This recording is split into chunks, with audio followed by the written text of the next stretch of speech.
Hello friends, आज के इस वीडियो में हम फॉर्म्स ऑफ द वर्ब को फिर से समझने की कोशिश करेंगे। हालांकि इससे पहले मैंने वीडियो बनाया हुआ है फॉर्म्स ऑफ द वर्ब्स पे, मगर आज हम इसको थोड़ा इलेबोरेटली देखेंगे और थोड़ा बेहतर समझने की कोशिश करेंगे।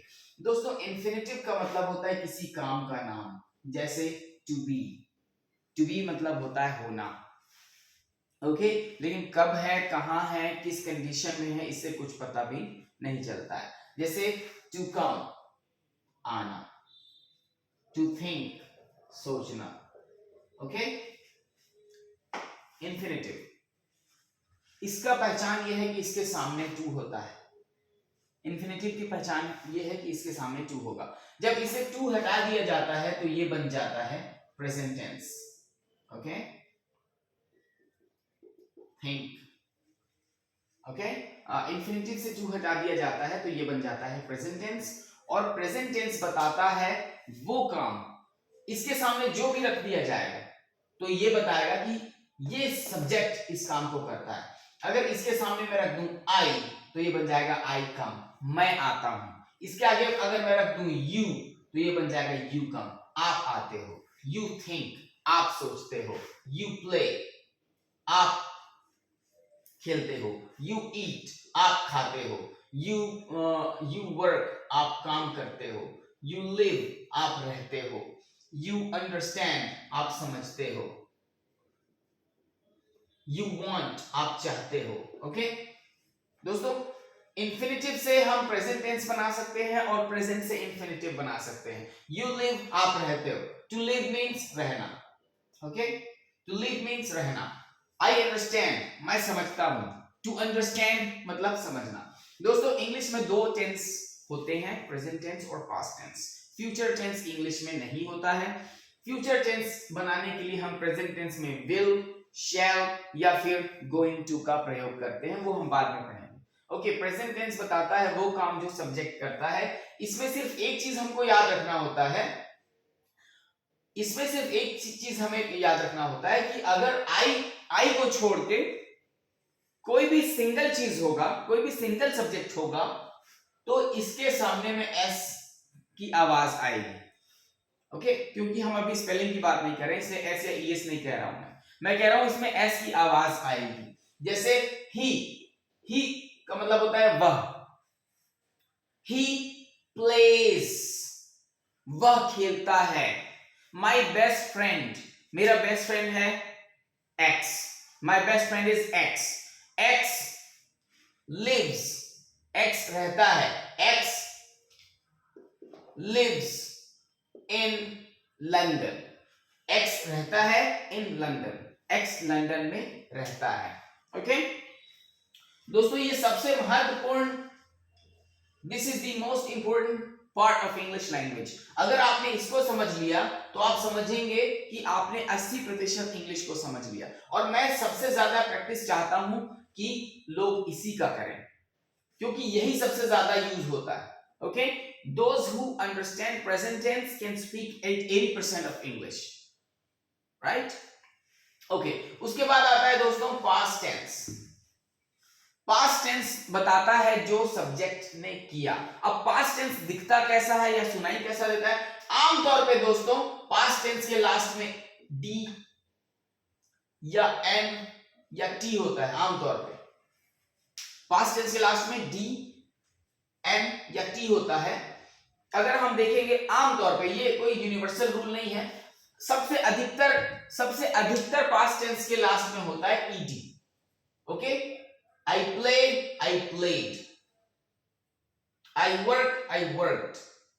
I live, I lived. I understand, यहां पर understood हो जाता है। I understood. I want, I wanted. तो अभी हम बिगिनिंग स्टेज में हैं, तो सबसे पहली चीज तो आपको पास्ट टेंस को याद करना है, या फिर कोई फॉर्म्स ऑफ द वर्ब का चार्ट निकाल लें और उससे प्रैक्टिस करें।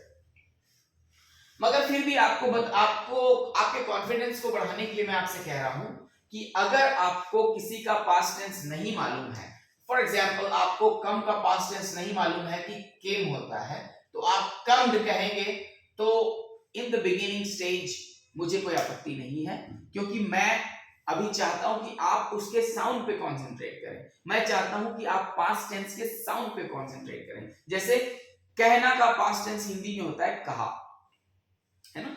अगर कुछ जाना का पास्ट टेंस होता है गया, मगर अगर आप जाना को जाया कहेंगे इन द बिगिनिंग स्टेज, अगर आप हिंदी सीख रहे हैं तो मुझे फिलहाल कोई आपत्ति नहीं है। ओके दोस्तों, पास्ट टेंस बताता है वो काम जो सब्जेक्ट ने किया। दोस्तों कम का पास्ट टेंस होता है केम। ओके, आई कम, मैं आया, मैं आता हूं। आई केम, मैं आया। आई थिंक, मैं सोचता हूं। I thought. दोस्तों पास्ट का सेकंड थिंक का पास्ट टेंस होता है थॉट। ओके, आई थिंक, मैं सोचता हूं। आई थॉट, मैंने सोचा। आई प्ले, मैं खेलता हूं। आई प्लेड, मैं खेला। आई ईट, मैं खाता हूं। आई एट, मैंने खाया। दोस्तों यहां पर पास्ट टेंस थोड़ा सा चेंज हो रहा है, इसे हम याद करेंगे। ओके, आई वर्क, मैं काम करता हूं। आई वर्कड, मैंने काम किया। आई लिव, मैं रहता हूं। आई लिव्ड, मैं रहा। आई अंडरस्टैंड, मैं समझता हूं। आई अंडरस्टूड, मैंने समझा। आई वॉन्ट, मैं चाहता हूं। आई वॉन्टेड, मैंने चाहा या मैं चाहा। ठीक है दोस्तों, पास्ट टेंस सिर्फ एक चीज बताता है जो सब्जेक्ट ने किया, और ये इंग्लिश में सिर्फ एक जगह यूज होता है जब हमको बताना होता है सब्जेक्ट ने कोई काम किया।